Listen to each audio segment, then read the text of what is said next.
Dans la vidéo où je vous explique que DaBaby commençait à avoir des problèmes, je vous ai parlé du maire de New York qui souhaite arrêter la drill sur les réseaux sociaux. Car à cause de ce style musical, il y a eu beaucoup de meurtres. Vous étiez nombreux à réagir et je ne pouvais pas répondre à tout le monde, donc j'ai sélectionné un commentaire. Je suis tout à fait d'accord avec lui. Une musique qui prône la violence, la haine, le grand banditisme, faut juste la bannir. Et le pire, c'est que ça influence négativement de plus en plus les jeunes gens, en plus des Afro-Américains qui s'entretuent pour des histoires banales. Je trouve cela décevant. Hier, vous luttiez contre la ségrégation, le racisme, et aujourd'hui, vous vous entretuez. Je pense qu'on est tous d'accord sur ça, que la drill, c'est violent, que ça influence négativement pas mal de personnes. Heureusement que c'est pas tout le monde d'ailleurs. Mais j'en suis sûr à 1000% que la drill ne sera jamais bannie. Vous voulez savoir pourquoi? Parce qu'il y avait déjà un style musical, je dirais pas pareil, mais pas très loin. Le gangsta rap. Dans les années 80-90. Après, vous allez me dire, ouais, il n'y avait pas les réseaux sociaux. Est-ce qu'on a banni le gangsta rap? Non. C'est juste le style, c'est essoufflé petit à petit. Là, maintenant, ce qui est d'actualité, c'est la drill.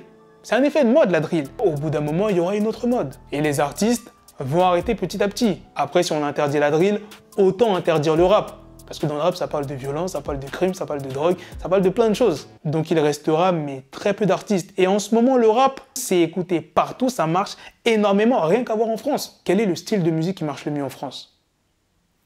Le rap. C'était le petit commentaire du jour. Dans cette vidéo, je vais vous parler de DaBaby qui a pris la parole concernant la bagarre qu'il a eue avec le frère de DaniLeigh, Brandon Mills. Je ne peux pas vous jouer la vidéo parce qu'il y a des copyrights chez TMZ, mais ne t'inquiète pas, je vais te dire ce qu'il a dit. Légitime défense, il ne devrait pas courir partout comme ça en menaçant les gens. Légitime défense, il ne devrait pas courir partout comme ça en menaçant les gens.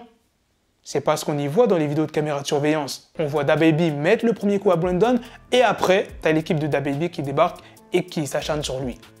À aucun moment, on voit Brandon courir partout et menacer les gens. Après, peut-être qu'on n'a pas toutes les vidéos, et ça se trouve, c'est peut-être Brandon qui a cherché DaBaby. On en saura plus peut-être dans les prochains jours. Bien évidemment, DaniLeigh s'était exprimé. Courir après mon frère sur un sol glissant avec 5 ou 6 de vos gars alors qu'il est tout seul, c'est honteux et tellement triste. Je prie pour que cela s'arrête maintenant. C'est ma famille et j'ai une fille à élever.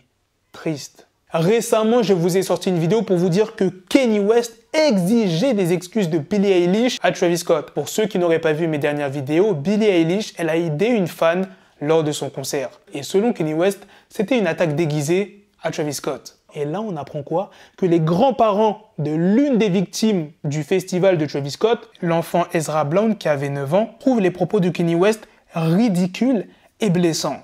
Ils disent plus précisément: entendre ces mots de la part de Kanye, c'est blessant. C'est stupide de dire cela. Je pense que c'est complètement fou et je déteste utiliser ce mot, mais je pense que c'est ridicule.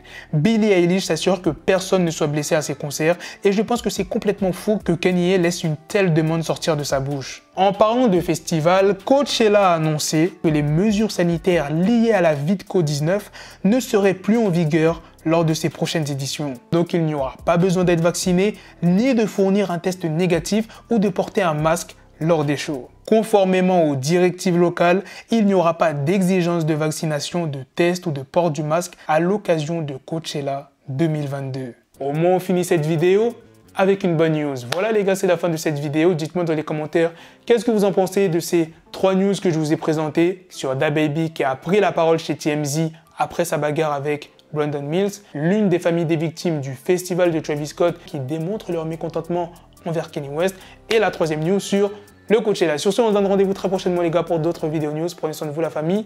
Peace.